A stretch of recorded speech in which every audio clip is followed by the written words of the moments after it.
All right. So this symposium is called The Power of People. And the idea is to highlight the efforts. Hello, everyone. Thank you. So the idea with this symposium is to highlight the efforts that not only curators and collections managers do in collections, but also the efforts of students, volunteers, and everyone who is involved in getting collections work done. The first talk today is by Derek Sykes, and it's titled The Museum Research Apprenticeship Program at the University of Alaska Museum.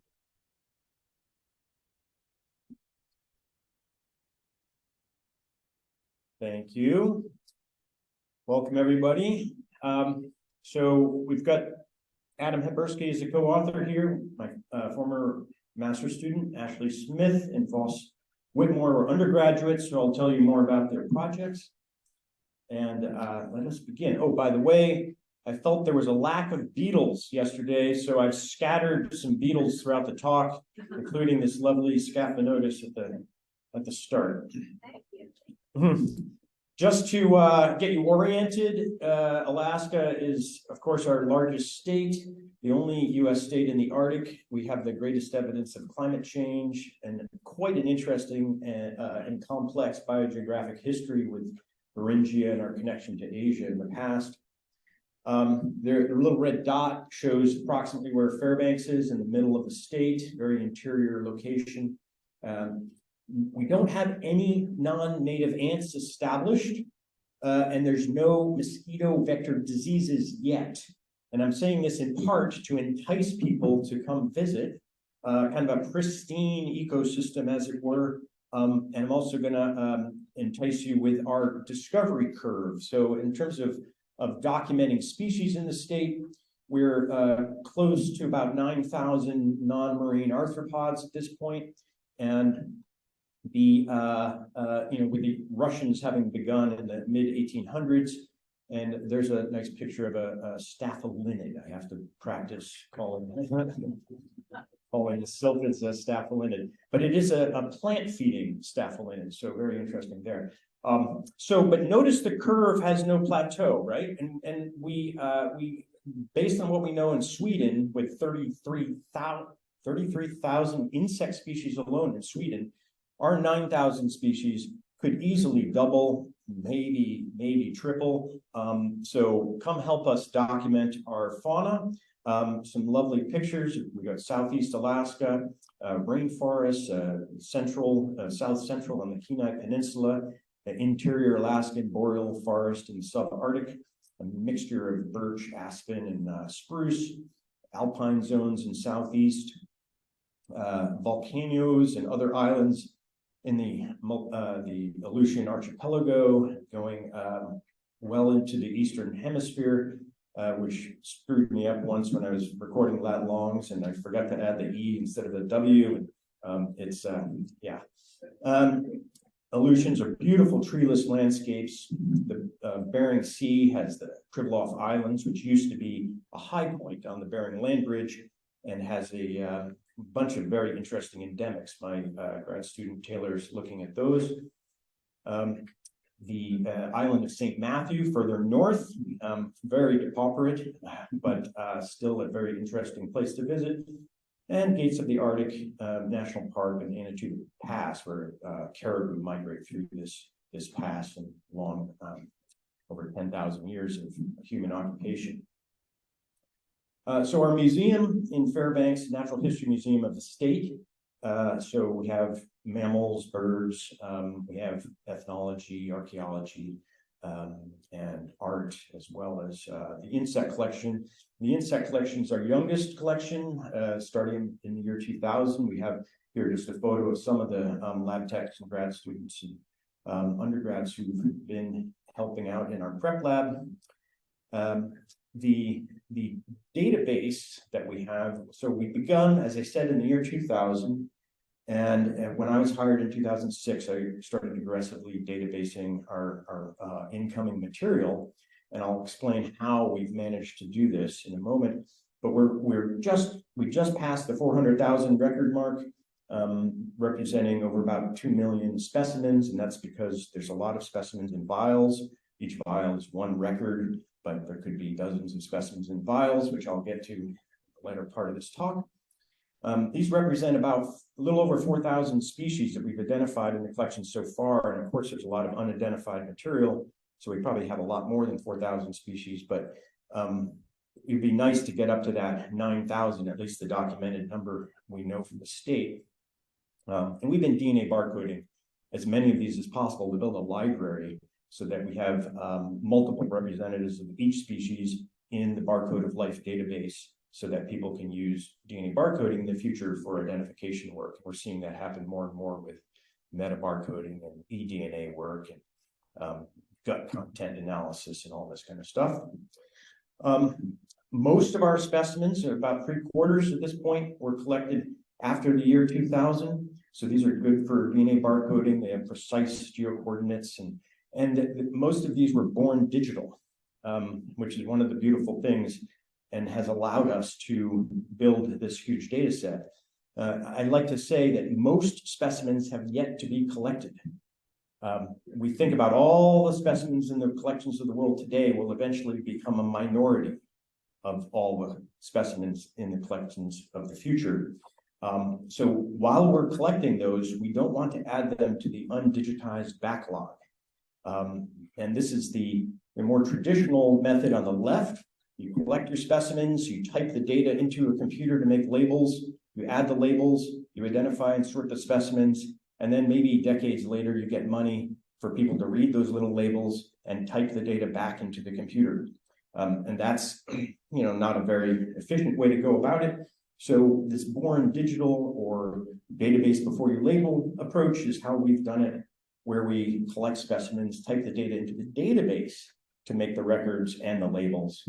We add barcodes at that stage, then add the labels. In fact, sometimes the labels are added pretty late in the game. So these digital records could be in GBIF before the specimens are even labeled. It's a really unusual way to do things, but it's worked very well for us because databasing at the collection event level is a very efficient way to go. So the Museum Research Apprenticeship Program begun in the year 2011. We don't get a lot of undergraduates interested in entomology, but I've had a few, and I'm going to highlight 2 today. These are 1 or 2 credit courses at the 200 or 400 level, and the idea is a student works with a curator and does a project during the semester, writes up a report at the end, and they get credit. The museum gets some work done, and it's a win-win. So I'm going to tell you about 2 that started in the spring of 2020, right before the pandemic. So these projects were cut short by the pandemic. Ashley Smith, who's transferred to North Dakota State, she was an undergraduate at UAF. And even though she did only a few months in our insect collection, that short exposure has changed her career trajectory, and she wants to be an entomologist. She's now studying entomology in North Dakota. I had no idea it would have such a huge impact, but it's a great lesson. And Voss Whitmore, I'll tell you about him in a moment. So Ashley's project, I gave them these questions. I said, it's relatively easy to learn how many digitized specimens are on a collection. You just ask the database. But how many undigitized specimens are there? That's a problem. And I'd be curious to hear how other people keep track of it, how precise your counts are. It seems it's all very estimated. And so her goal was to go through the PIN collection and count our undigitized specimens. Now I say it's relatively easy to know how many specimens are in a collection because the contents of lots in these vials are often estimated, kind of guesstimated, And so Voss's job was to see how accurate are the estimates. So Ashley's project, she audited the PIN collection. She visually inspected each drawer, about 1,000 of them. She used a hand tally counter to count the undigitized specimens, and she counted each order separately. And after a first pass was completed, we did a second pass. We targeted the smaller groups.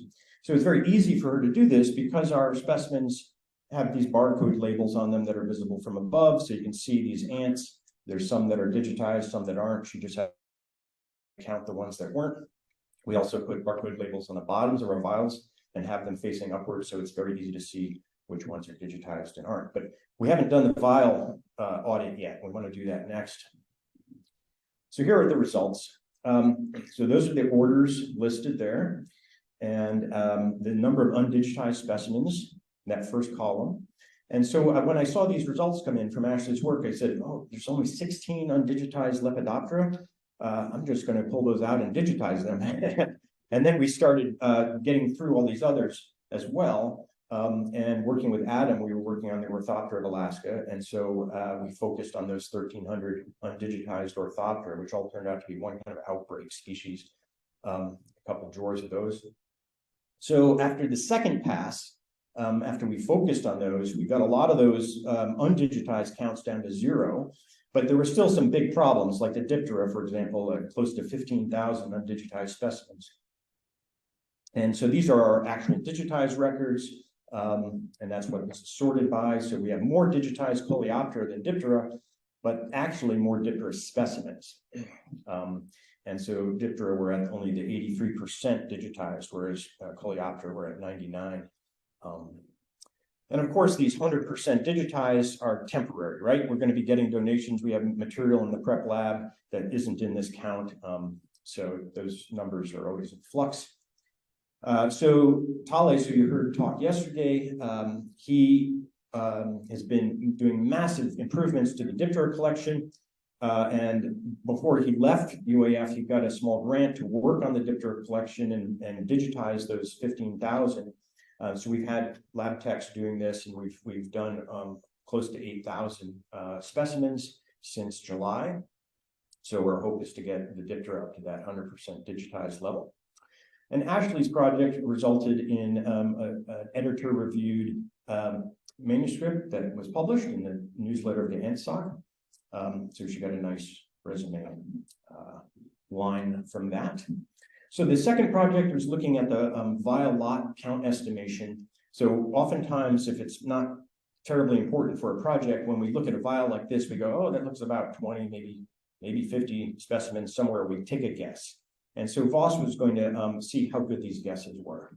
So he chose 27 vials that had estimated counts out of the close to over 1,000 vials with estimated counts. We had originally intended to do 100, but pandemic got in the way, so our sample size was a lot smaller.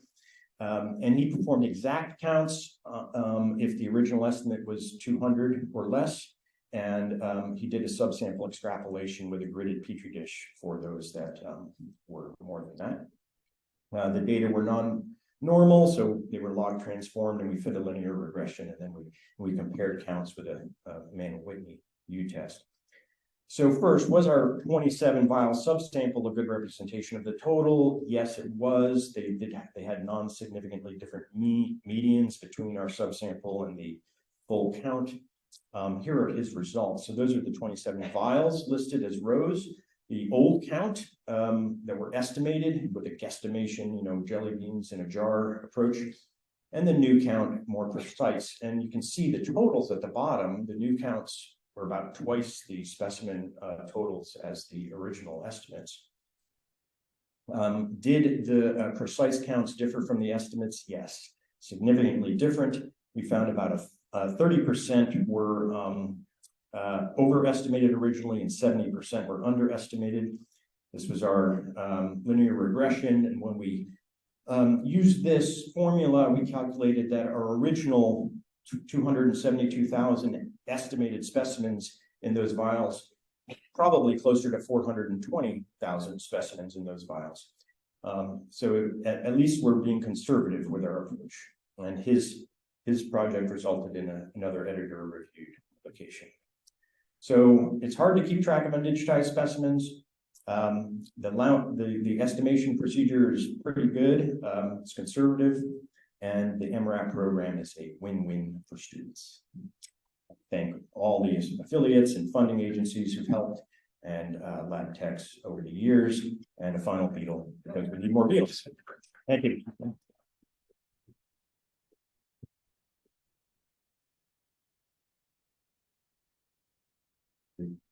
question? Yes. I don't often think of subarctic so I'm curious what taxa. Yeah, the question was endemism on the subarctic islands and the Pribilofs in particular being high points of the land bridge, very different than the volcanic islands of the Aleutians, which are much younger ecosystems. But the Pribilofs, which also happen to have the last remaining mammoth, do have a number of interesting endemics, including a snow scorpion fly, Boreas borealis, which has been found now on both islands. And Taylor and I were there in 2022 and reconfirmed the species is still there after almost 100 years of not having been seen. So,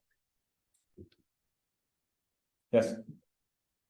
The Canadian National Collection has very large holdings of Hymenoptera and Diptera, among others, from the Arctic surveys. So you have some collaboration with them to try to extrapolate species found in Yukon and NWT.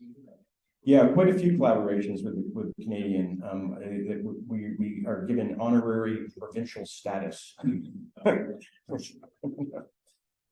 Yes. What was the process like for getting that museum course off the ground? Yeah, I don't remember. I wasn't too much part of that, but you begin with a trial course and then you work your way through the Senate, and it worked out pretty well.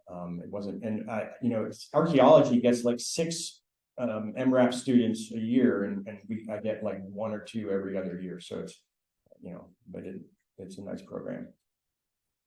Thanks.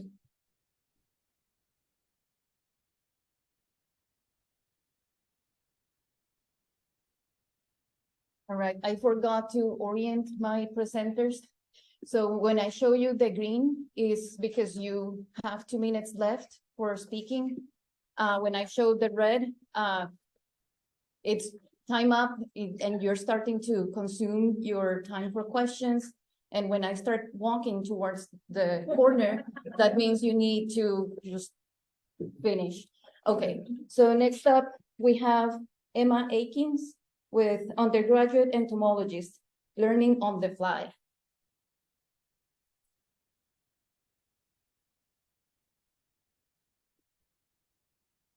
Hi, everybody. Thank you so much for being here. My name is Emma Ekins, and I'm an undergraduate entomologist at the University of Idaho, and I work in the William F. Barr Entomology Museum under the supervision of Luc LeBlanc. And today I'd like to share a little bit about the work that I've done as an undergraduate. But first, I'd like to start with some background on entomology at the University of Idaho. The first prominent entomologist at the University of Idaho was John Aldrich. And after his time at the University of Idaho, he was followed by William F. Barr, who founded our museum in 1947. And after his tenure, Frank Miracle took over as curator until 2015. And Luc LeBlanc has been the curator in our museum since 2015. Our museum has grown quite a bit over the years. After John Aldrich, our collection was at about 20,000 samples, and since then it has grown to over 1 million pin specimens in 143 cabinets. One of our most impressive collections is our collection of Buprestids. We have 50,000 specimens of over 1,200 species, and they were collected mainly by Bill Barr, Frank Beer, and Rick Westcott. And on the right, you can see Rick Westcott and Bill Barr in 1992, and then Frank Beer and Rick Westcott in 1987. There have been multiple undergraduates that have worked at the University of Idaho before me. There was Con Evans, Jessica Parker, and Ellie Hitchings. We've also had very many important retired volunteers. On the left in the picture is Ding Johnson, who was the professor of entomology at the University of Idaho until 2014. And he was also the former head of plant, soil, and entomological sciences department at the university. And he was a Neuroptera taxonomist and an important museum benefactor. And then on the right is Bill Turner, who was a Washington State University faculty and a diptera taxonomist, and he would volunteer in the museum every single Friday and worked very closely with Luke, and they did many publications together until Bill passed away in 2022. One of the biggest things that we do in the museum is outreach, and this is just an example of some of our outreach materials. We have quite a few live specimens that we let kids hold. The upper left-hand picture was our beloved Chilean rose hair tarantula that unfortunately passed away, but we had kids as young as 1 or 2 years old hold her. She was the most docile tarantula I've ever met in my entire life. The middle 2 pictures are our 2 different species of walking sticks. I'm in charge of cleaning their cages, and finding every single one of them to clean their cages is the best challenge of working in the museum. And then we also have hissing cockroaches, darkling beetles, which are found in Idaho. And then we have 2 other tarantulas now, a salmon pink bird-eating tarantula, and then a Mexican red rump burrowing tarantula. And then down on the bottom are a couple examples of our display drawers that we get out when we have visitors in the museum, and also when we go places to do outreach.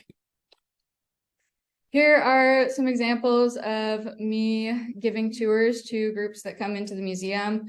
We have lots of different kinds of groups of people coming to the museums. We have school groups, church groups, Girl Scouts, Boy Scouts, older groups. We've had master gardeners come into the museum. And since I started working there in 2021, I've been lucky enough to be able to start leading these tours. And it's one of my favorite parts about working in the museum. I love getting to interact with the community and teach, especially kids, about the world around them. I'm also the vice president of the Aldrich Entomology Club at the University of Idaho, and we do a lot more outreach through that club as well. The bottom 2 pictures are some of our tables that we've had at university events and also pollinator events in Moscow, Idaho. The top picture was a summer day camp that we tabled at our local nature center, and it's one of my favorite pictures that I have of me doing outreach, because every single one of those kids is making the funniest face that you can possibly imagine. And then the upper right-hand picture is a fly fishing box that our club made in collaboration with our local fly fishing organization. And it demonstrates the similarities of the flies that they tie to the actual aquatic insects, and helps the fly fishermen learn more about the aquatic insects that they're mimicking. One of the fundraising events that our club does is we take butterfly specimens from the Barr Museum and turn them into earrings. So the butterfly specimens that we use were donated to the museum in the 70s, but unfortunately they did not come with labels or locality information, so they're not really of any use. And so we have taken to recycling them into beautiful artwork, and it's been a big hit with the community. So the big fall event that our club does for the community is our annual Haunted Museum event, and this actually just happened last week. And we turn our entomology museum into a bug-themed haunted maze for kids, and we have games and crafts and prizes. And I've been lucky enough to be in charge of that for the last 2 years, and it is a great time, and kids always enjoy themselves. And then our big spring event that we host is a bee hotel workshop, and we've also done that for the last 2 years. We do this in collaboration with Washington State Entomology Department, and we teach the community about local pollinators, and we have these boxes full of straws that are specially sized for native pollinators, and we let families and kids paint them and take them home. One of the biggest things that we do in the Barr Entomology Museum is specimen digitization.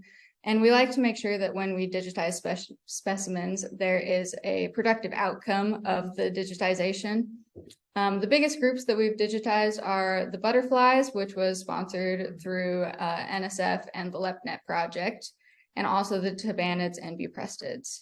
So from our butterfly digitization, we were able to produce the Butterflies of Idaho poster, which was done with several of the undergrads who worked in the museum before me. And then the Tabanids of Idaho, Oregon, and Washington was a publication that Luke did with Bill Turner before he passed away. I've been working on the Buprested digitization, and I've been working on photography and photo editing to also produce a poster. I used an Olympus TG6 camera with focus stacking, and then the picture on the bottom left is my photo setup that I used with 2 LED panels. And then for photo editing, I was actually able to remove the specimen pin by taking a piece of the elytra on the other side and flipping it and putting it on top of where the pin is on the other side. Very thankful the insects are bilaterally symmetrical. It came very much in handy. And I did a lot of photo editing and was able to produce this poster that shows the 102 species of jewel beetles in Idaho. It took me about a year to do. Yeah, very proud of this poster. I was also able to get some of my photos of Buprestids published in the American Entomologist magazine, which was a huge honor. And the next step is that we are going to expand the project into an annotated checklist with photos and distribution maps. And we're doing this with guidance from Rick Westcott and Jason Hansen, and it's going to be posted in Insectamundi hopefully soon. Some of the other projects that are being worked on in the museum currently are that 2 of my fellow undergrads are also working on posters of the Saricids of Idaho and the Vespids of Idaho. So before we get to questions, under 2 of your guys' seats, Luke has this little joker card that is hidden under 2 of the seats, and whoever finds it gets a copy of the jewel beetle poster of Idaho. Yeah.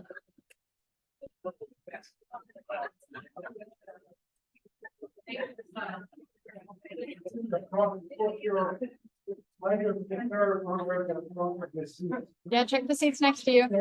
Check the seats next to you if there's empty seats.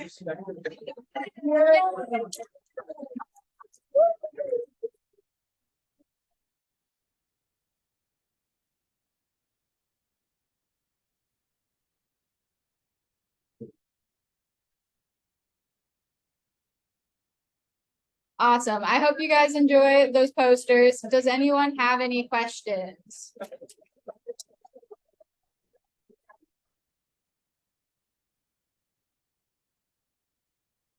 Yeah, question in the back. Where do you get your straws and are the posters for sale? The straws I think were purchased online somewhere. I was not on the leadership team for that event, so I am unsure. And then posters should be available for purchase. Yeah, we don't have them with us though, so you might have to reach out to us to get one mailed. Yes. What comes next for you? Yet to be determined. I'm also doing research in another lab at the University of Idaho, so that might take me somewhere as well. There's a lot of things, a lot of options for me. Yeah. Oh, that's like Luke, do you know the light panels? What kind of light panels were they? That was from a coffee stand I bought in 2015 that had 2 light panels, and then we removed and we're just putting them. And last week I found on Amazon smaller light panels on tripods. Send me an email, I can send you the link to order, and they're like $35 for 2 light panels on small short tripods. They'll be there when we come back this week. Looking forward. Emma is very talented, so could be a great graduate student. Yeah, question in the back. Yeah, you reached out to Idaho Fish and Game. They've got about 10 Buprestids that are conservation priority in Idaho. Done any research? Oh, interesting. I was not aware of this. Thank you. I'm really interested to see your work. Awesome. Thank you. Back corner. I don't remember if you mentioned this, I'm so sorry. How did you get into entomology? Oh, that's a great question. And I was thinking about it as I was sitting and listening to other talks, how I did not put it in my presentation about how I got started. I've actually been interested in entomology since I was like 8 years old. I figured out that it was a career, learned the name for it, and I've been set on it since I was in elementary school. So it's been a long time coming, and here I am now. Any other questions? Awesome. Thank you, guys.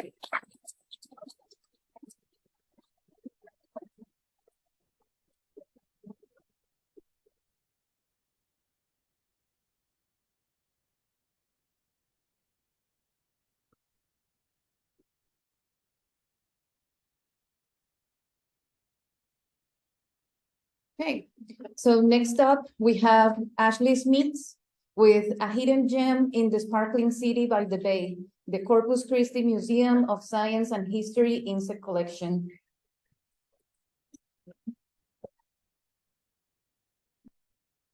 Hello, everyone. My name is Ashley Smith, as Jennifer just mentioned. I'm a volunteer curator at the museum in Corpus Christi. And of course, I'm a retail manager with a real passion for insects. So I don't do it as a career, but I definitely in my spare time. But here I'm going to introduce you to the little sparkling city by the sea's hidden gem, the Museum of Corpus Christi. So I started volunteering at the museum in 2020, started to curate their collection, which was a mess, to put it lightly. Of course, the first work started after they purchased some Cornell cabinets way back in 2018 under a previous curator. And then I started the process of rehousing the collection from the old storage boxes, which were cardboard boxes with glass tops to Cornell drawers. That was a painstaking process. Okay, what I found in the process of doing this is over probably back in the 70s, which was the apex of any activity in the entomology collection, found out that the collection, of course, started sometime after 1957, after the museum was established, houses only about 6,500 specimens from what we can tell. There's no accurate database to determine the correct number, but that's a next phase. And then, of course, past work on the collection was done by local naturalists and other volunteers like myself, none of which were entomology focused. And you'll see why here later. And then, of course, notable involvement in the past, of course, Milton Sanderson, known for his Philofaga work. He actually passed through the museum sometime in 1970. And we also know that Clarence Johnson donated specimens to the museum sometime in the mid-70s. Again, we can only provide windows on when that happened because the record keeping at the museum is not very good from that period. So we did our best to try to get as close to the dates as possible. And also, most specimens were actually collected by museum staff. Again, most of this took place in the about 70s, and then some by local students, area high schools, universities, and so on. And then, of course, the museum did have an exchange program with the Yokosuka City Museum in Japan, as well as at one time a close relationship with Texas A&M University in College Station. Okay, some of the problems I found out. If you notice in the collection, all these specimens have these infamous green labels. Oh boy, yeah, that's been a nightmare. So, of course, that's one of the issues. Numerous specimens have been misplaced, misidentified, as you can imagine. People who are not really invested in entomology is doing the work in the past. So I've been working on getting that corrected. Taxonomy severely outdated. And then several specimens may be lacking information, locality data, all that entirely. So some of the 6,500 specimens may have no scientific value. And then, of course, no notable specimens have ever been used in publications. And of course, somebody's very disappointed about those green labels. All right, worked on the collection phases 2 and 3 starting this year. Of course, removing those green labels, most of them just can't contain a catalog number that's resourced to cards, books, notebooks, and an online database that all needs to be kind of collaborated together so we can get actual locality information and put it on labels that will eventually be applied. And then, of course, they just recently purchased Proficio, which all the collections at the museum have been downloaded into. And then, of course, a lot of insects need to be identified in the collection. We might have potential new county records and range extensions with some of the specimens in the collection. And then, of course, new accessions. That's the part that I've been working on. So I've got specimens I've already been donating to the collections, including the first ever paratypes added to the collection, as a matter of fact, just 2 weeks ago. And then, how can this collection and others like it be used? So I'm going to use the slogan that the museum has: engaging minds and inspiring curiosity. The other part of the work I do at the museum is outreach. And I've become apparently more known for this than my curating work. So the outreach stuff that I do, I work in grocery retail. My employer is H. Buck Grocery Company based in San Antonio, Texas. And of course, in 2022, they introduced the Kids Day event. So I go all entomology out in a grocery retail platform in a grocery store. The first year I did a laboratory setup, and this year when I set up, they could actually go on a scavenger hunt, AKA insect collecting trip. So focus on field work. I've also done many presentations at the museum itself. And of course, additional work has taken place in other iNaturalist focused events, area school districts, where I actually go out and speak to the kids. But the reason why I do all this is I'm actually looking for that next entomologist. So to make that point very clear, so focusing on the preservation and value of future collections, I do intentionally focus on the development of future entomologists. You just heard my predecessor speak how she got into entomology at age 8. If you notice that the kids I'm working with there are also very young. Of course, once these individuals are found in these outreach programs, I do a deliberate effort to work with these individuals on a one-on-one basis with parental support, and I give a full engagement of activities. As you can see, we're actually in the lab doing work. And here's a way of how I found each of these individuals. And so let's meet these individuals. So my talk is part of the power to the people. I'm going to focus on the power of the future. So these are the 7 individuals I've currently been working with. So I'm going to allow 4 of them to introduce themselves. Hello, my name is Miranda Moreno. I'm from Corpus and I'm 9 years old. When I grow up, I would want to be like a scientist, but also like an entomologist. And maybe I can also be a vet.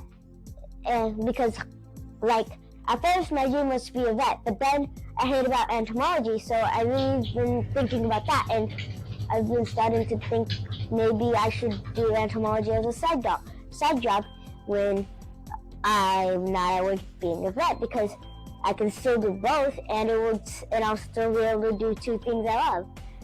So I'm really excited, and I don't think that's gonna change. Hi, my name is Roman Smith. I'm 12 years old and I live in College Station.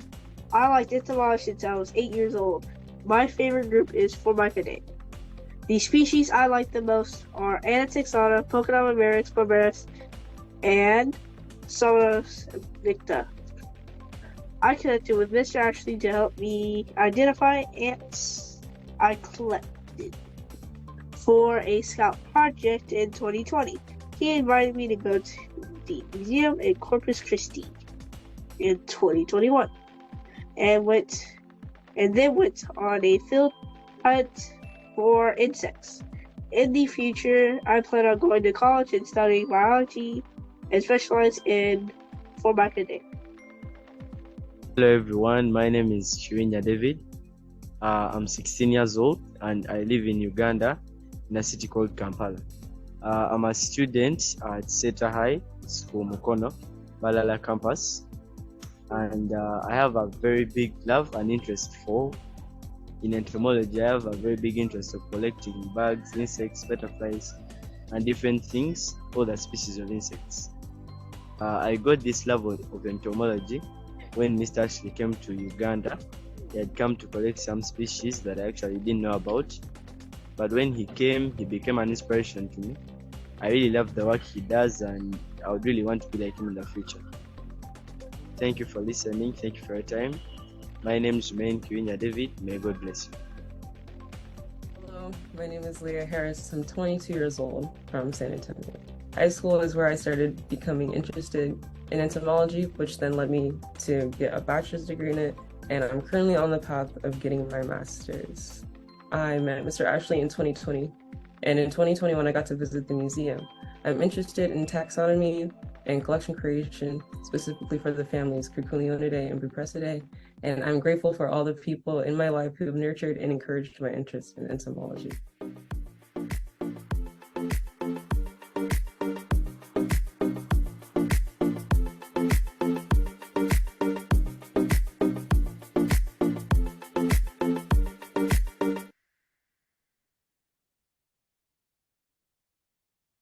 And for my acknowledgements, of course, I'm here because Jennifer in the front row invited me to speak here back in August. And of course, everyone else, especially the parents' involvement in the development of all these young people are key. I've got about 5 that could have been on the list, but because of lack of parental support, they are not, unfortunately. But their involvement and of course, the nervousness and the request of these kids to be recorded for an international symposia took some work on their part. As you saw with Miranda, she was very nervous, but she nailed it. And then, of course, the museum staff, including the president and CEO, Karen, which is why I'm here today. Thank you.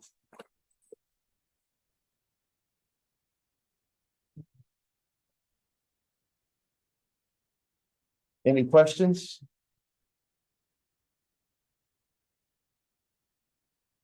Yes.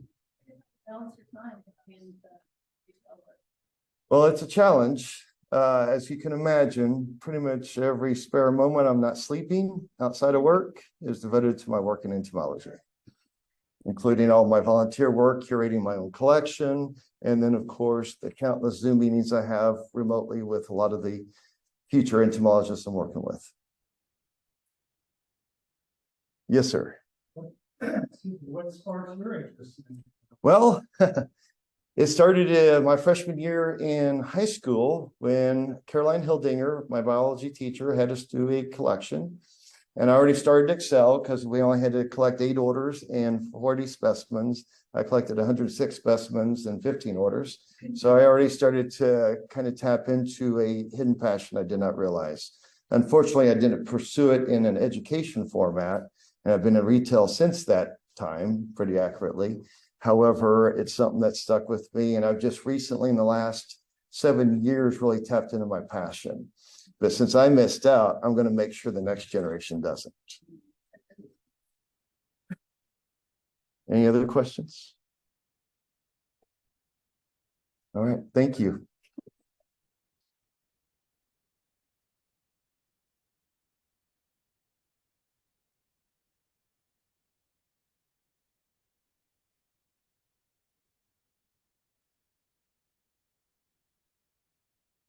Okay, next up, we have Jason Williams with Curation Education, course based on undergraduate research experiences to enhance museum collections training. All right, thank you, thank you. Hello, everyone. My name is Jason Williams. I am a postdoc in the Lucky Lab at University of Florida, where I study ant taxonomy and systematics. And today I wanted to share with you some of my thoughts and ideas about how cures can be used to enhance our museum collections training. So cures are course-based undergraduate research experiences, and these are lab courses in which students tackle authentic research problems. There are cure programs pretty much available at most universities, at least here in the US. They are an opportunity to provide a massive amount of exposure to a large, diverse student body about scientific research topics. And these can be tailored to very specific topics. If you have a research question in mind, you can make a cure about it. And they result in real products. They produce publishable results that these students can put on their CV. And they also enhance workforce readiness because they introduce students to new career opportunities that they might not have considered in the first place. So we did an island area taxonomy cure in this past spring.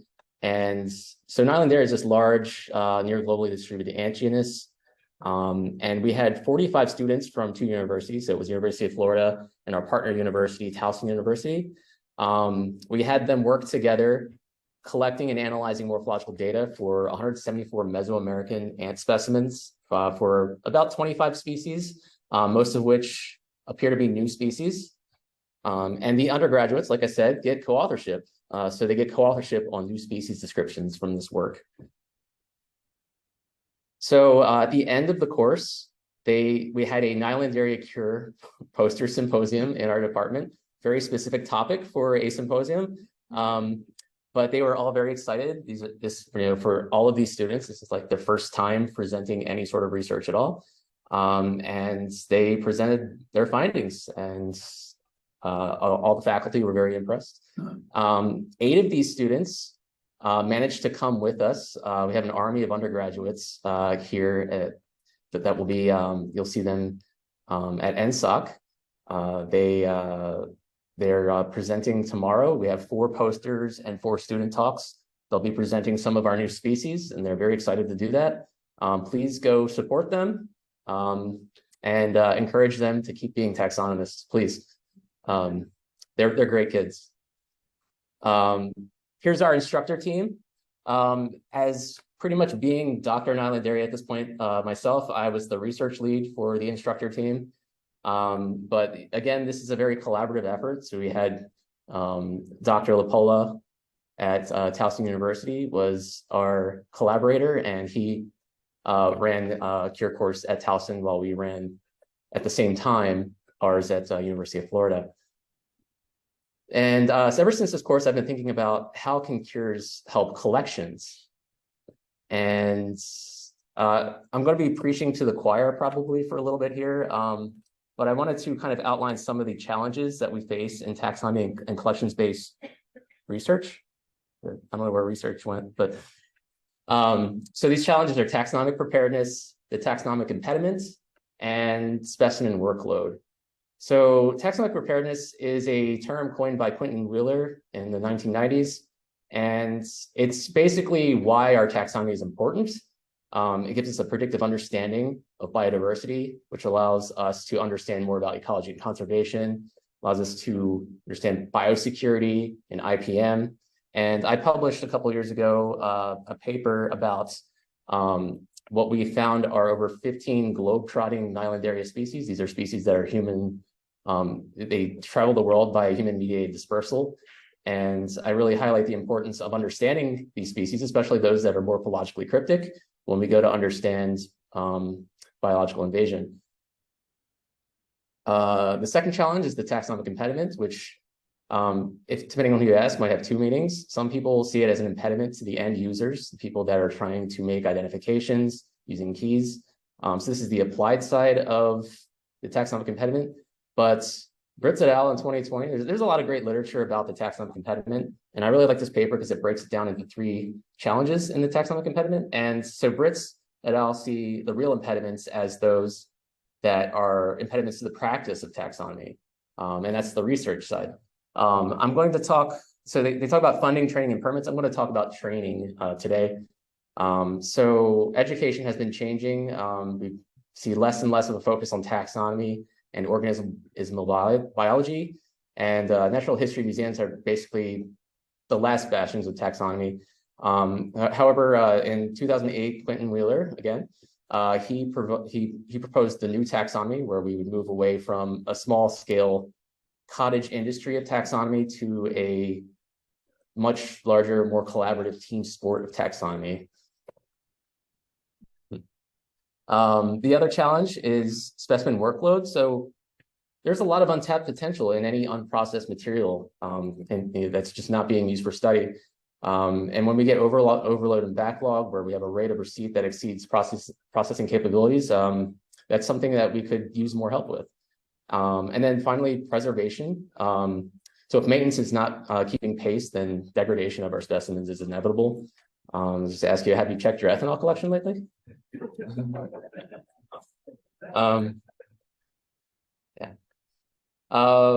So most new species discoveries happen in museums, and one great example is this vertebrate species, the Olinguito, which was thought originally to be, the specimen was originally thought to be an olingo, but it was determined to be a different species. So on average, new species sit in collections for over 21 years before they are actually discovered.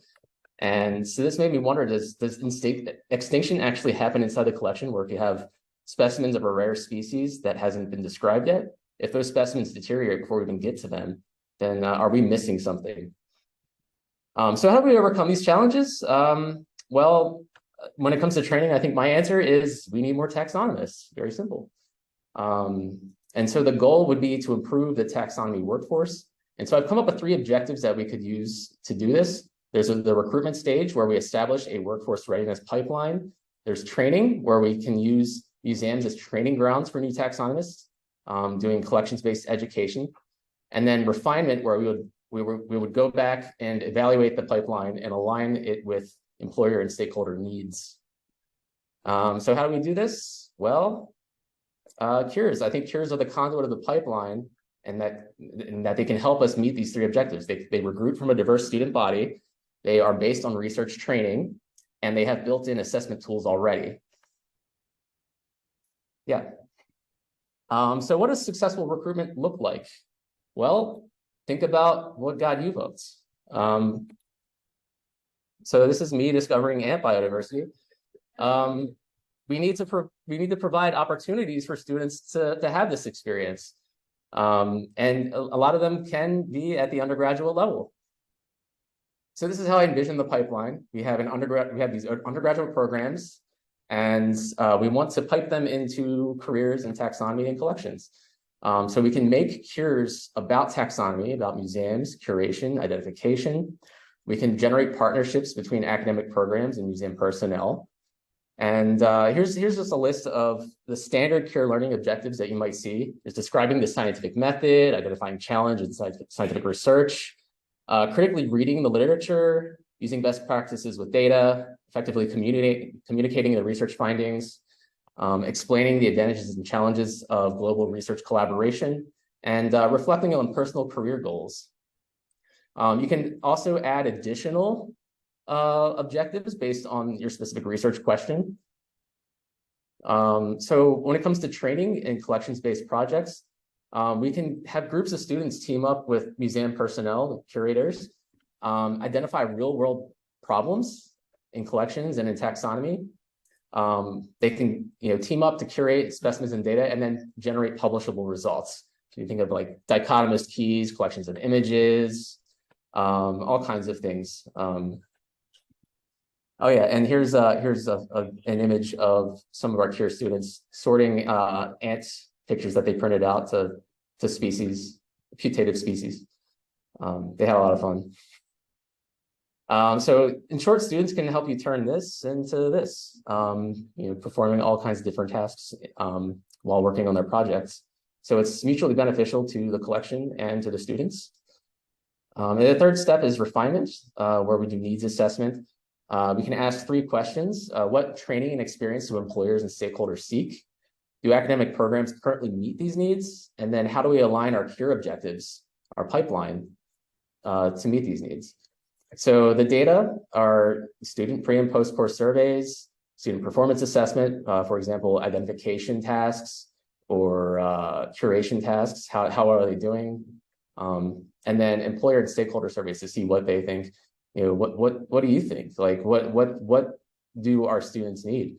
And again, like I said, cures have at least the pre and post course surveys kind of baked in already, so that that's already there.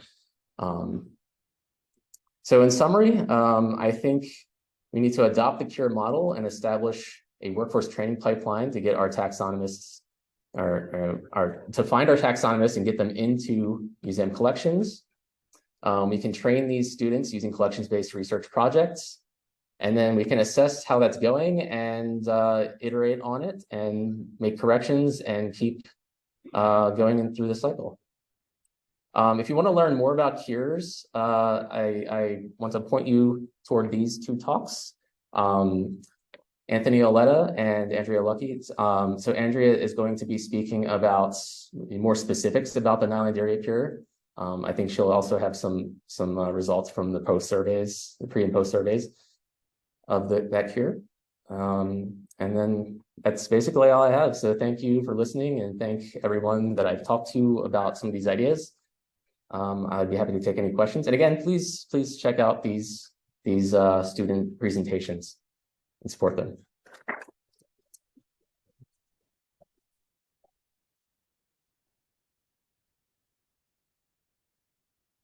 Yes.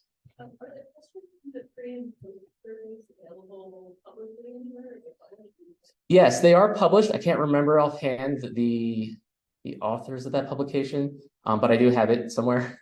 And you can also tailor those pre-post surveys to fit what you want to know about. So it's not set in stone. The base is there, and then you can add to it.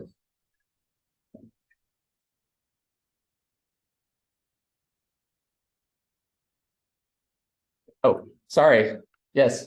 So, did you apply for a grant or something to pay for the student power? Yes, we had an NSF arts grant that we use as it's a much broader grant for Nile Island area systematics, but this was part of the grant. So we used funds from that award listed at the bottom here. Yeah, so money does help. Funding helps. This is just the trading part. Yes. Like one of the programs in big cohort, you plan to have that many students like just every semester? What's the achievement? Yeah, that's a great question. I don't, so we don't really have I don't have a whole lot of data on like continued support. It seems like if you advertise well, students respond well to that, and so you can really, and we're not just talking about entomology students, students from our department. There's like non-majors that come to our courses as well. So we can recruit from a very broad, diverse set of students. Yes. When you talk about tailoring your course to the employer, how do you tailor the employer to the trainees? We need more taxonomists, more hiring. Any ideas on how to use this to educate the administration about the power of training and enrollment? That's a great question. So you're asking about the employers. So when you're talking about employers, are you talking about like museum staff or? No, just administrators. We're hiring entomologists. We're hiring taxonomists. I see. Taxonomists all over the place. We need to figure out ways of using things like this, of saying how that can be used to educate the administrators that they need to hire more positions in their day. Yeah, I guess I don't have a great answer to that. I would say that I would hope that if these things sort of catch on, then hopefully we can show these administrators how there are people looking for these positions and why they're selling why they're important. Talking about these challenges that we have to overcome. I think it's a whole other piece of it. I'd love to hear your thoughts if you have any. That's kind of why I wanted to give this presentation. I'd love to hear what other people think. I think your poster session was really great. If you first of all, trying to make sure you get the administrators or yeah. department heads or whatever comes with the students to find out what they're doing. And sometimes I think it's that lack of understanding that they have their path and you can educate them on the right path. Yeah. Thank you. Thank you.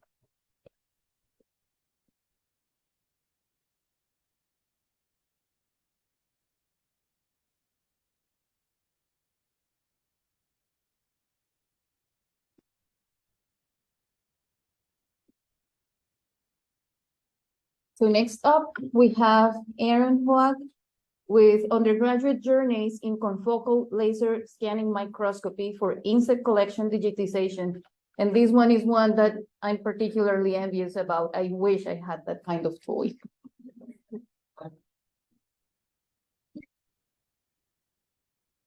Well, hello everyone. My name is Aaron Hoag, and I'm going to be presenting on undergraduate journeys in confocal laser scanning microscopy for insect collection digitization.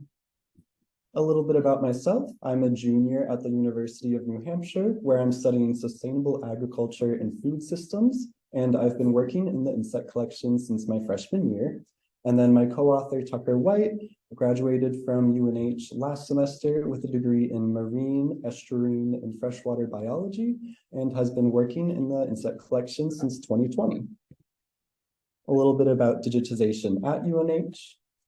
The collection contains about 700,000 specimens, and thanks to funding from the National Science Foundation, the collection is able to hire more undergraduates to develop and perform digitization workflows, which ranges from iPhone imaging all the way to CLSM. So what is CLSM? CLSM is confocal laser scanning microscopy, which is a fluorescence technique. That essentially means that within the microscope, there is a light source, which is directing light towards the specimen. Within the specimen, there are fluorophores, which are becoming excited, and then they are emitting light. That emitted light travels to the detector, where it is measured and translated into data that we can use to create, well, it's 3D data, and we can use that to create micrographs. So CLSM is a specific type of fluorescence technique. The C stands for confocal, which is all about reducing blurriness. Essentially, with the pinhole filter, you are filtering out the light from above and below the focal plane. And then L stands for laser, because that is the light source. It's monochromatic, which is really helpful because you can set it to different wavelengths, and I will talk more about why that is so important. And lasers are also focused illumination. So rather than lighting up the entire focal plane, you're focusing on a single point at a time. And that leads into S, which is for scanning. Since you're focusing on a single point at a time, you have to scan across the focal plane to collect the data. And all those data points are put together to create an optical section. And the final data set is made out of many optical sections that go all the way through the specimen. And then M is, of course, for microscopy, because we use this technique to see really tiny structures in really tiny insects. So CLSM is highly applicable to entomology because insects are highly fluorescent. The fluorophores within them easily fluoresce even with low energy wavelengths. And another awesome thing is that there is tissue-specific contrast because the harder tissues have a lower energy requirement than the softer tissues to be able to fluoresce. So essentially, we are able to use different wavelengths to independently collect data on the hard structures that are more sclerite and the softer internal structures. And we can visualize those independently, as shown here. And then we can still put them together to get the full picture. And of course, CLSM provides wonderful 3D data. So there are two projects at UNH that are utilizing CLSM. There's the Terrestrial Parasite Tracker and Big B.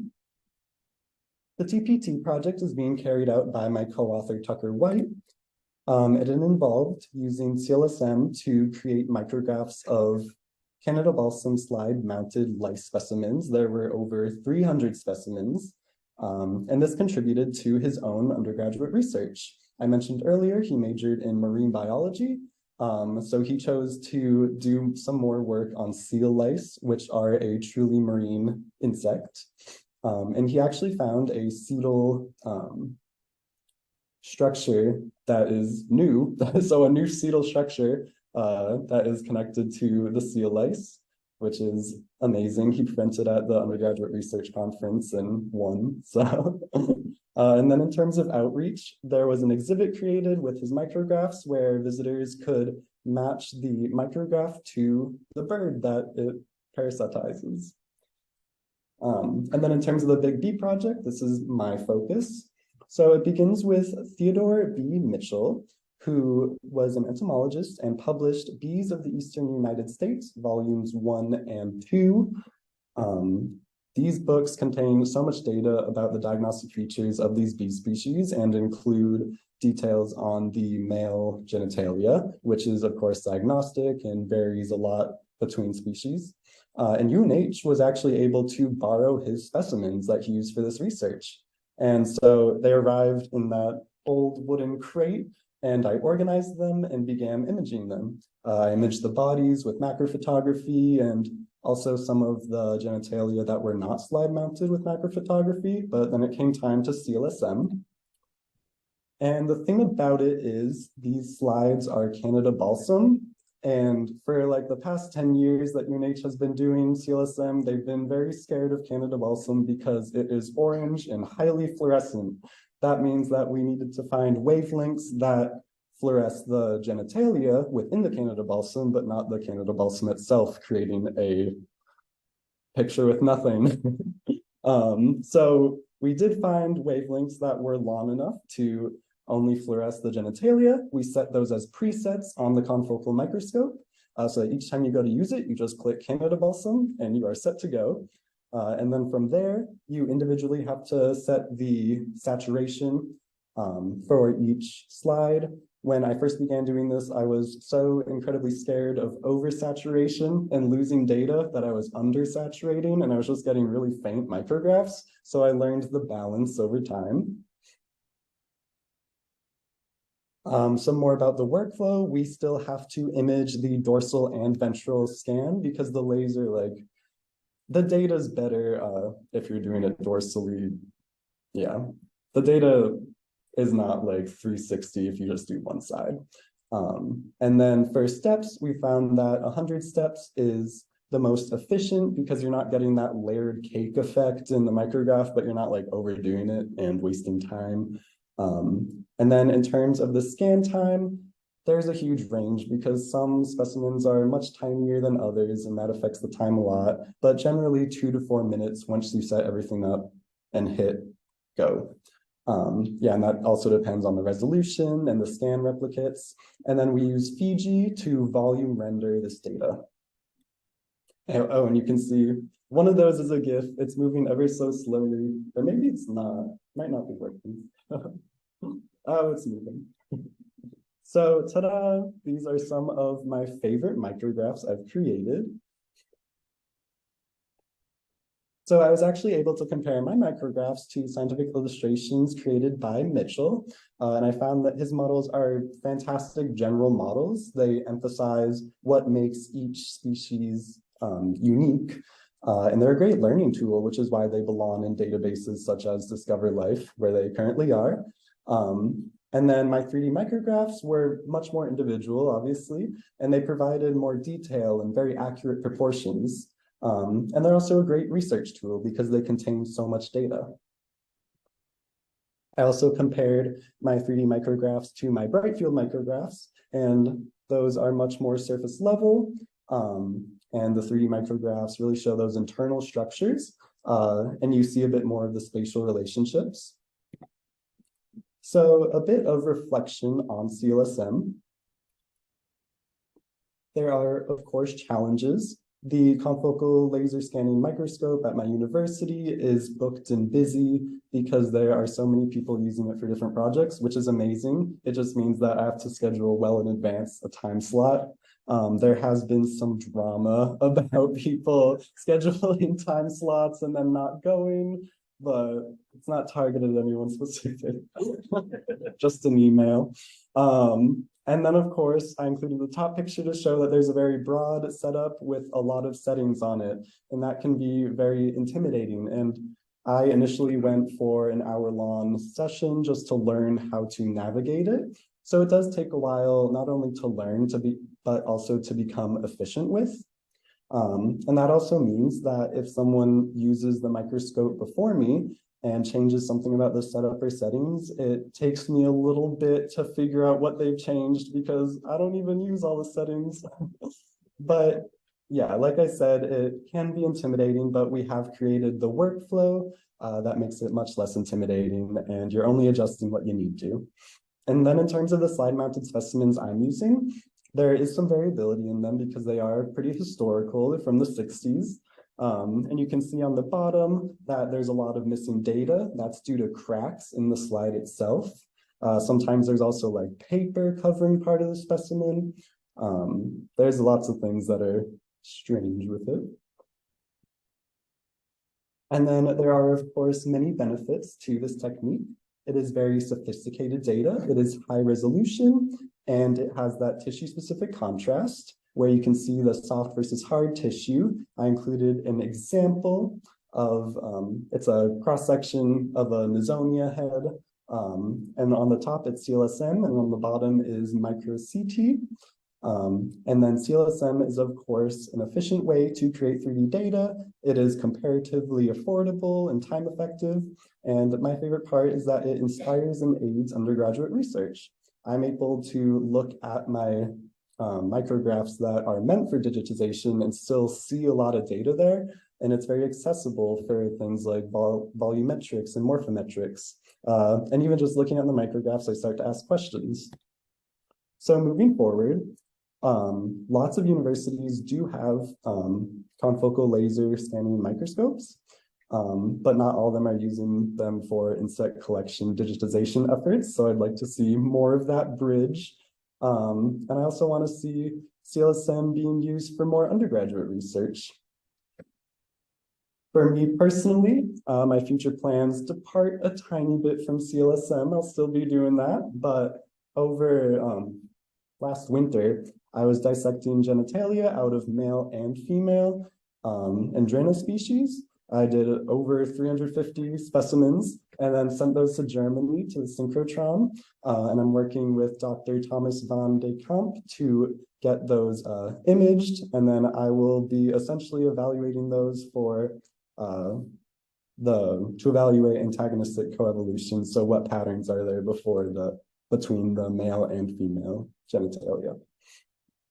So acknowledgements, I would like to acknowledge the National Science Foundation and of course the University Instrumentation Center and Mark Townley, who is wonderful there. He knows everything, very helpful. And that is it.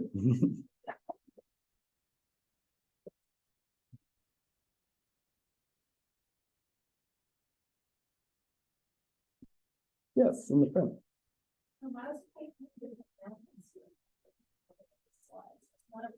Not everything is in slide matter and Canada balsam. You encounter different parameters with different mountains on slides that you were getting. Oh, what was that? Sorry, different. There's lots of different stuff we can mount insect slides with.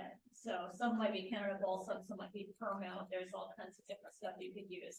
Were you working exclusively with Canada balsam, or you could? Yeah, so I was working exclusively with Canada balsam. That was just the choice of Theodore B. Mitchell. But yeah, yes. What kind of preparation do you do on the samples before scanning? Yeah, so Mitchell did most of the work. I'm pretty much just handling his very precious specimens, which was very intimidating at first. But I take all the labels off, and then I take off the slide that has the Canada balsam, and then I use a little Q-tip, wipe it off, put it in the microscope, and then I'm getting it in focus, getting it straight up and down. And the saturation is like the big thing, like trying to get it not too much, but not too little to get that good image. Yeah. Yes. How much of a grant project takes to send material to the synchrotron in Germany? Because these, they're not cheap. Well, charge a lot by use by hour. So sorry, what was the synchrotron? To have your material analyzed, they must charge thousands of dollars per hour of use. That must do a lot of the budget. Yeah, I'm not sure. That was Ishvan. We can always ask Ishvan about that.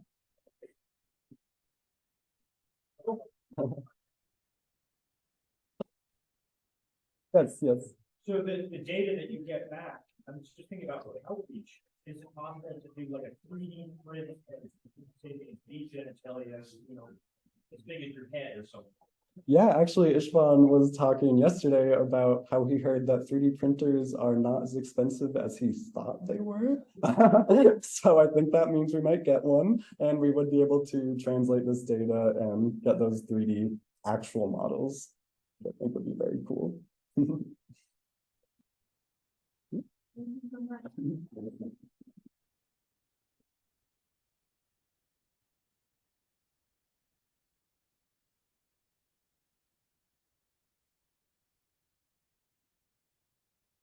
Europe. Next up, it's me. I have forgotten to introduce myself every time I have been up here. I'm Jennifer Giron. I'm the curator of invertebrate zoology at the Texas Tech University. And my talk today is about that particular collection. And I titled this, "It Takes a Village to Wake Up a Sleeping Giant." And so giant, I'm referring to this very local giant, because we do have larger collections in Texas because everything is larger over there. So to get started, the museum itself, it's its own department. It's not ascribed to a biology department or any other programs. It has its own master's program in heritage and museum sciences, and it holds about 8.8 million objects, including collections across the entire museum.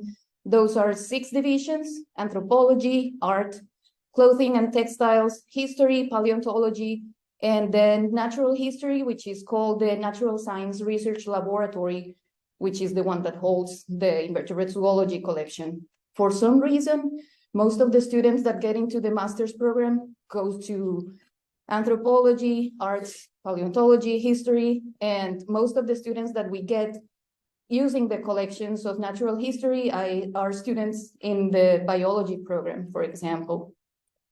So the Natural Science Research Laboratory has 4 collections: the mammal collection, a bird collection, a collection of genetic resources where we have state-of-the-art storage in liquid nitrogen for tissue samples, and then the invertebrate zoology collection, which is estimated at 4.5 million specimens, of which about 1.5 are prepared specimens, so either slide-mounted or pin-dry specimens, but most of the bulk are our famous bulk samples, which all of us are familiar with. So we are the largest collection within the museum, but then in terms of number of specimens, because the largest, at least in the natural history part, is the mammal collection. We have, well, the university has a long tradition of research with mammals. So for the invertebrate zoology collection, I essentially have to stick up my elbows and try to have them make space for the specimens and students working with the collection. In terms of its history, the collection was originally established at the Department of Entomology back to when Texas Tech used to have one. Eventually, the department became fused with, well, slowly disappeared into the Plant and Soil Science Department, so much so that entomology professors essentially left, so that the collection was orphaned since the 1980s, or at least to a great extent. Since then, that department kept growing, so they needed the space, and they transferred the entire collection of the department, what used to be the Department of Entomology, to the NSRL in 1996. It was under the care of the curator at the time, Dr. Marilyn Hauk, who was a professor in the biology department. She took care of the collection between 1996 and 2003, and she used to study mites, especially ecological and evolutionary aspects of them. After Hauk retired in 2003, James Cockendolfer took over. James was actually related to the collection since the 70s. As a volunteer, when Hauk retired, he took over as the assistant curator, and he retired in 2015. James worked with arachnids for a very long time until very, very recently.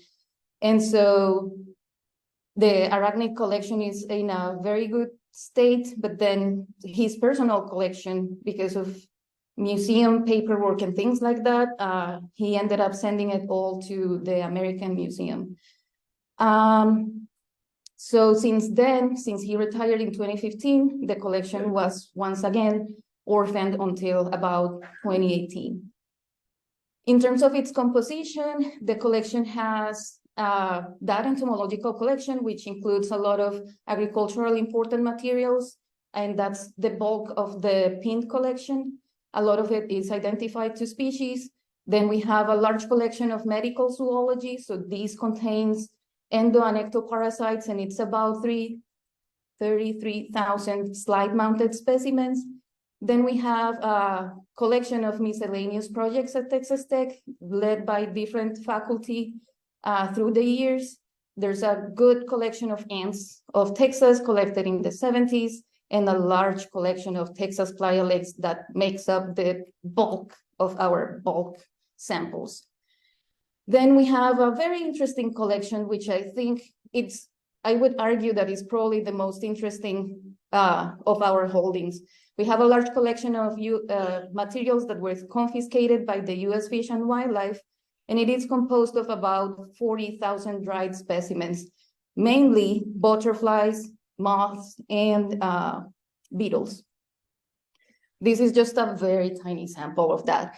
The beetles were processed eventually. So the way this collection got to Tech is that at some point in the early 2000s, the US Fish and Wildlife confiscated these materials from a person who essentially had a container in the middle of the desert full of these insects to be sold.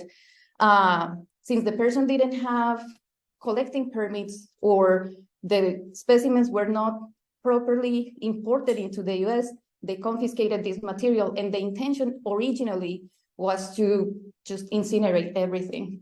But then they changed their mind, and they ended up depositing the materials at the Museum of Texas Tech. This material has worldwide coverage. A lot of it comes from different places in South America, different places in Africa, throughout Southeast Asia, and we even have materials from Australia, for example. So it's a very interesting collection full of exotics. So one thing that we don't know is the DNA quality of these specimens in the collection. So if anyone is curious and has the money to test that, let me know. So let me introduce you to my village. So I started volunteering at the university at the collection of invertebrate zoology in 2018, when I was still finishing my PhD at the University of Kansas. So I moved to Lubbock, started volunteering on a few times a week.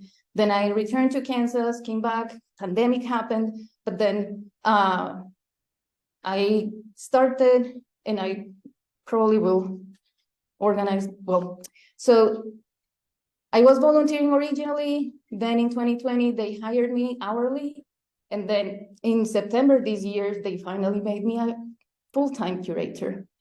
So this is the village. These are part of the closer administrative personnel that I work with.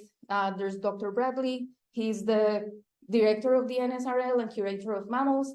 Then we have Lisa Bradley. She's taking care of all the publications that come out of the collections. And then Heath Gardner, and he's like the savior of all my administrative things that I don't want to deal with. These people helped me a lot getting off the ground, managing the loans, learning the paperwork, all the other things that in administration that I didn't know how to do before. Then in 2020, the museum got a new executive director. This is Dr. Aaron Pan. He is a paleobotanist in his background, but he also has lots of work with insects. He has new records with bees. He has an upcoming book for mutilids. So it's a good person to have on your side when you're trying to reactivate an insect collection. And then we have Annette Castellano, which is the assistant director of development. She's the one trying to find funding for all the things that we want to do in the collection. And in terms of faculty, I work closely with Dr. Scott Blunging at the Plant and Soil Sciences department.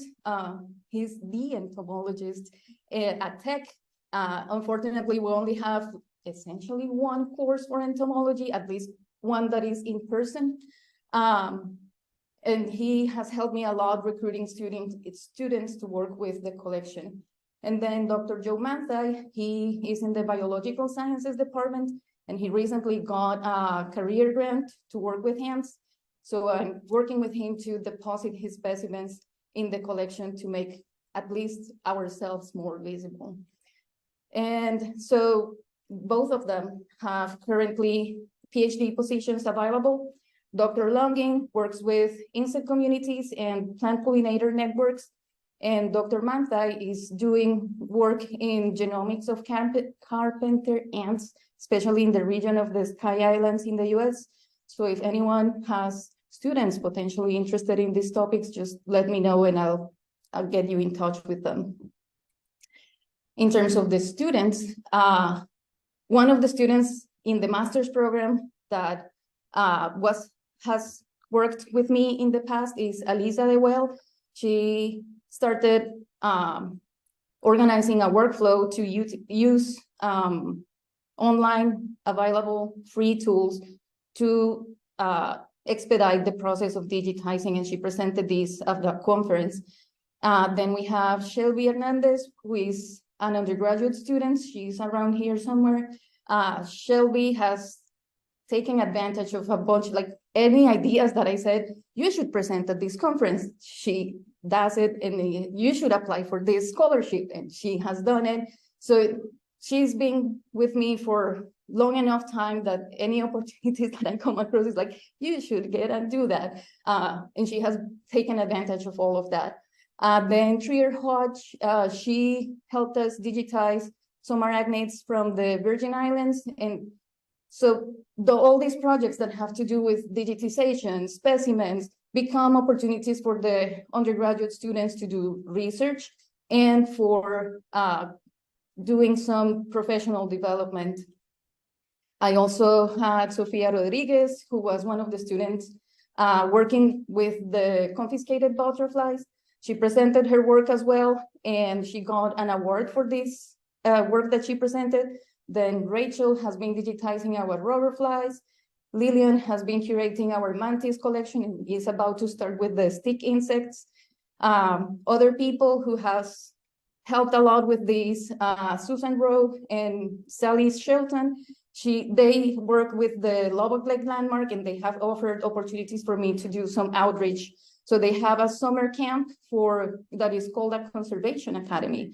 So originally they reached out like, hey, do you have some pests that we can show the kids because they are eating our textiles? And I'm like, you know that insects are also specimens in collections and also deserve conservation, right?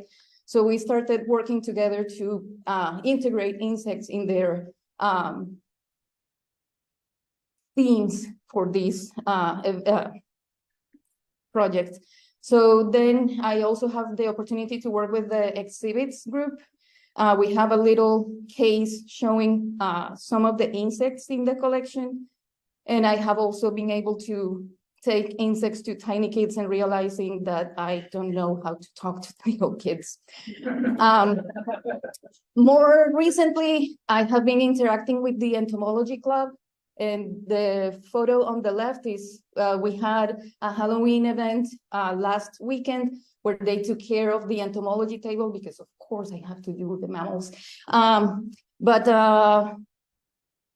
they had mounted specimens and also live specimens to demonstrate to people. And they have been touring the collection, and we have had some pinning lessons. So my plan is to actually try and capture some of that interest and energy that they have. In terms of volunteers, I have two wonderful people, and you're going to hear about them next. Catherine Galley and Carl Sequist. They are going to tell you about their stories, but basically, Catherine has identified and databased all of our syrphids, and then Carl has been helping image some of our slide collection. They also started a project in iNaturalist to record the insects that are around the museum.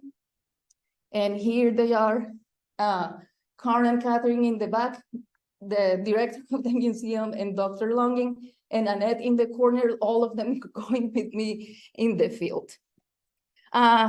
So yeah, basically the idea with all of this is to recognize that even though many times we just say that it's only me doing it all, in many cases we have a bunch of people behind powering through all the things that we need to do. If you want more information about our work, you can find that in our website. And again, if you want to use or see some of those exotic specimens, let me know.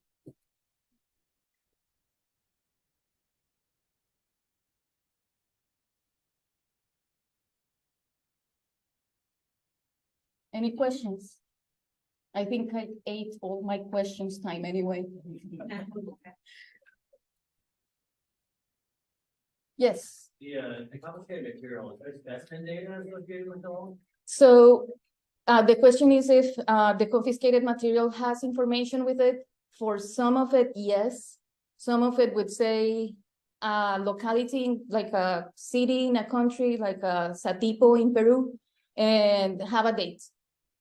A lot of, I don't know in what percentage, but a lot of it doesn't have anything.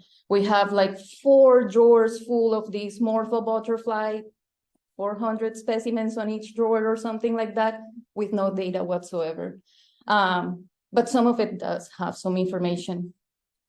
Yes. There's not a lot of time left, but I think this issue of conflict, I don't know if anyone else has this issue of confiscated stuff, but we just returned thousands and thousands of butterflies and moths and exhibition wallets, didn't have data. And I tried so hard to get it, and you just can't take it, and you just put the tragedy and go back and look at the story. I don't know who the other people do this, but we should try to find some way to work with the wildlife and materials.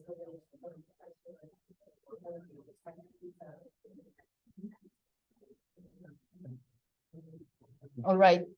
Up next, we have Catherine Galley and Carl Sequist with a couple's journey with bugs and animalcules. It all began when we decided to get rid of the lawn in our garden. The flowers attracted numerous insects and spiders, most of which were unfamiliar to us. I photographed them, yet these small creatures remain nameless, just as they were when I was a child. Luckily, in the 21st century, the internet offered a solution to my curiosity about these new neighbors. After some queries, I eventually found Bug-Eyed. What an amazing resource it is. It quickly became one of these rabbit holes, consuming much of my time as I surfed it extensively. During one of my inquiries, I came across a comment suggesting to someone to share their observation on iNaturalist, and I immediately investigated this new reference. On July 11th, 2019, I registered on both Bug-Eyed and iNaturalist and submitted my first observations, all of which focused on insects. Gradually, these once anonymous bugs gained identities, transforming from mere occupants to familiar acquaintances. iNaturalist proved to be incredibly addictive. Its allure was hard to resist. The excitement of learning about my observations propelled me to take more photographs documenting the wildlife present in our small garden. Sylphid flies quickly became a favorite of mine. 4 years ago, I was oblivious to the existence of this fly family, but then their mimicry, beauty, and elegance fascinated me.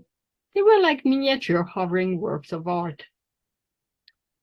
While I continued observing and photographing the tiny inhabitants of our garden, Ivan Dankovich, the leading identifiers of Diptera worldwide at that time on iNaturalist, couldn't help but notice the exponential growth of observation on iNaturalist and the limited number of identifiers who would soon be overwhelmed. Recognizing the limitation of traditional entomological keys when dealing with photographs of live insects, Ivan began creating visual key guides and keys to aid in identifying flies, particularly sylphid flies. I encountered these resources in September 2020 and immediately employed them to identify my observations. Even encourage everybody to use these guides and to start identifying. Having no formal training in entomology or biology, I let him know that I wouldn't do it because I didn't want to introduce errors to iNaturalist. Also, the complexities of using identification keys seemed daunting. Then, in July 2021, Evan and his brother Zachary graciously proposed Zoom meetings to teach how to use their guides and start identifying flies with their assistance and support. I joined the inaugural session in late August, and this single class swiftly evolved into a series of weekly meetings that have significantly enhanced my learning and bolstered my confidence. Towards the end of 2021, I received an iNaturalist message from Mike Queen, who is a curatorial associate at the University of Texas insect collection, inviting me to the upcoming Texas A&M Insects Collections open house. My knowledge of entomological collections was nil, and while I appreciated his offer, I struggled to envision what I could do there. At this juncture, Carl recommended contacting our friend, Dr. Scott Longing, a Texas Tech University entomology professor. Scott informed me about TTU's invertebrate collection and urged me to meet its curator, Dr. Jennifer Giron. In early January 2022, I visited the collection. I had expected to see painfully identified specimens in drawers. I was surprised to see plenty jars filled with collected specimens in ethanol and pin bugs that were not identified below the family level, as it was the case for almost all the sylphid flies. I had been diving into the world of North American bromeliad flies, the Copestylum genus, and when Jennifer let me look at one of these flies under a microscope, I was elated to identify it and observe the tiny details I had read about. Jennifer extended a surprising invitation. She suggested a volunteer. I hesitated due to my lack of experience in handling specimens and databasing insects, but she reassured me that she would provide guidance.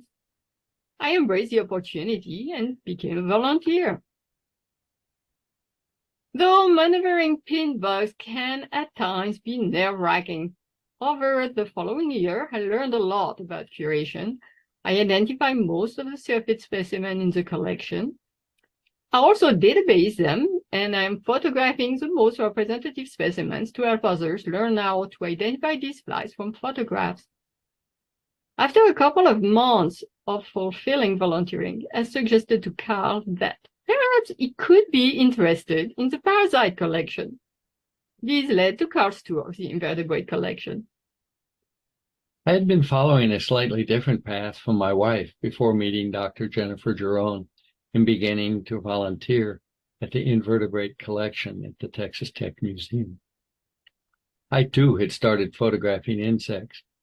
However, after passing out from dehydration on a trail at Caprock Canyon State Park, I realized that I had to be much more careful to observe nature and maybe look for alternatives to hiking long distances in the hot Texas sun. Catherine bought me a cheap microscope from the Amazon warehouse. I started photographing what I saw under the microscope and posting my observations on iNaturalist. I was having a lot of fun, but the learning curve was steep since the last time I had looked into a microscope was in 8th grade biology in 1964. Although the microscope I had was much better than what I could use effectively, I was beginning to realize that I might eventually want something better.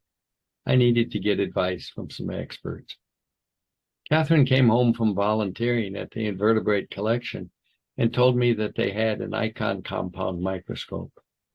She also said that they had a large collection of over 35,000 slides of parasites that needed to be photographed. I tagged along with Catherine one day and Dr. Jennifer Jerome gave me a tour. I was hooked. So many cool parasites and a good microscope I could use. Volunteering at the collection also gave me the necessary connections so that I could seek advice from true experts in microscopy. I started taking pictures of the parasite collection. It quickly became clear that at the rate I was going, I would be well over 200 years old before I photographed all the slides. Jennifer helped me develop a workflow. We scanned the trays of slides and then used InSelect to cut them up into images of individual slides. I still have difficulty in efficiently uploading the slides to Ecdysis, but we were working that issue. This has given me an understanding of the need of funding for the development, refinement, and maintenance of large biological databases. This was something that an iNaturalist friend, David Patterson, who had worked with E.O. Wilson on the Encyclopedia of Life, had previously told me, but now the urgency of his comments became real. For my own explorations of nature at home, I finally knew enough to order a better microscope. My pictures got marginally better, and I have seen some truly amazing things. My new hobby led me to attend a rotifer workshop at the University of Texas at El Paso last August. Now I dream of documenting rotifers in West Texas while working more closely with rotifer experts. All this thanks to iNaturalist and to volunteering at the invertebrate collection. All of these experiences has transformed our perspective on entomological collections. Prior to this, we held the belief that collections were akin to stuffy, glorified curiosity cabinets managed by obsessive collectors. Occasionally, these cabinets would be opened up to busloads of exuberant elementary school students. However, we now recognize collections as potentially incredible places of learning and research, where the scope for volunteer assistance knows no bounds. What we want to emphasize is that the path to engaging with an entomological collection may be convoluted. Yet, for nature enthusiasts, the internet and social networks like Bug Guide and iNaturalist present remarkable opportunities for experts and amateurs to interact and cooperate. The outreach efforts of curators are crucial in attracting volunteers who, once exposed to the vital role collections play in today's world, will be better equipped to advocate for their support and development. By embracing openness and nurturing a robust, supportive community, entomological collections are poised for a bright future. Thank you for your time and attention, and now we will take any question you have.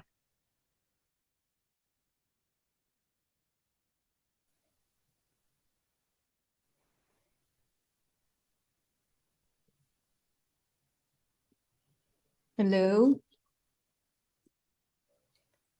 Catherine and Carl, are you there?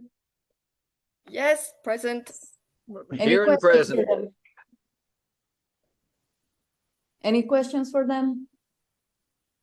I guess one thing that they didn't mention is that Catherine's background is in architecture and law, and Carl worked as a mathematician, as a professor at the university. So their backgrounds were completely different before they got to the collection. Ainsley.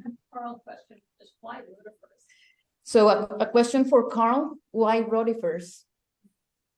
Can you hear me? Yes.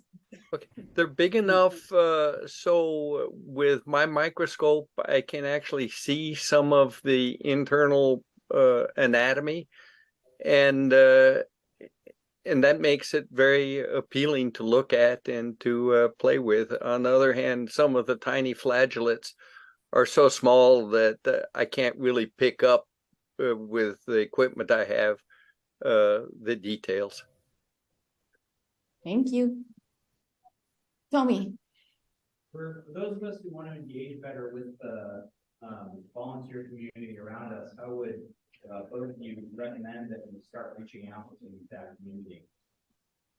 So this question, I think, is for me as a curator, or for you. So for both of you, how do you think that curators can reach out to a force of volunteers like you two?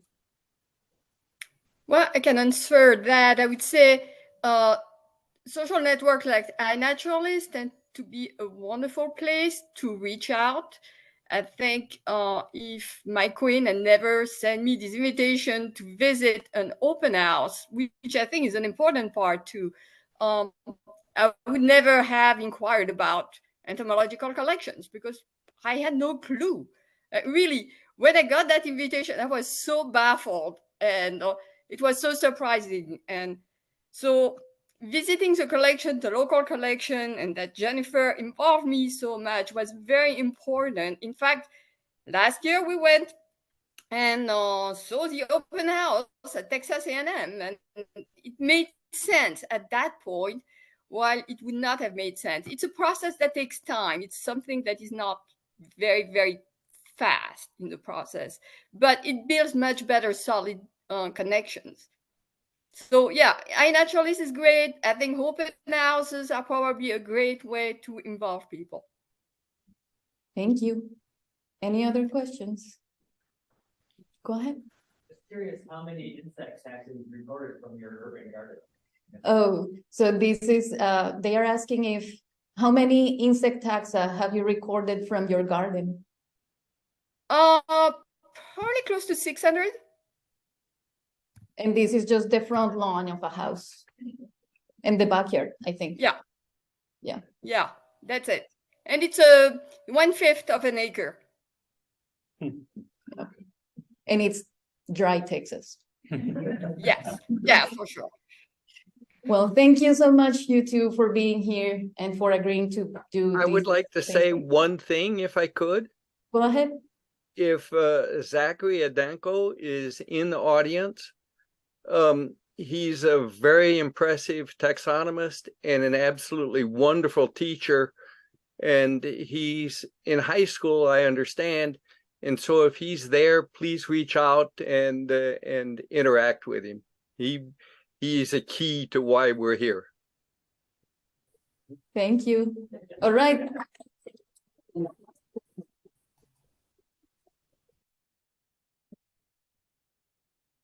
Okay, incredibly, I guess in the history of ECN, we finished before we were supposed to.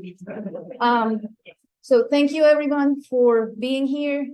Thank you to all the presenters. This was an amazing session. I'm trying to not to cry, but getting so many perspectives of students, people who encountered insects at a very early age, and then very later, a lot later in life, or doing this as their career or looking forward to do entomological work is just amazing seeing all these perspectives of people.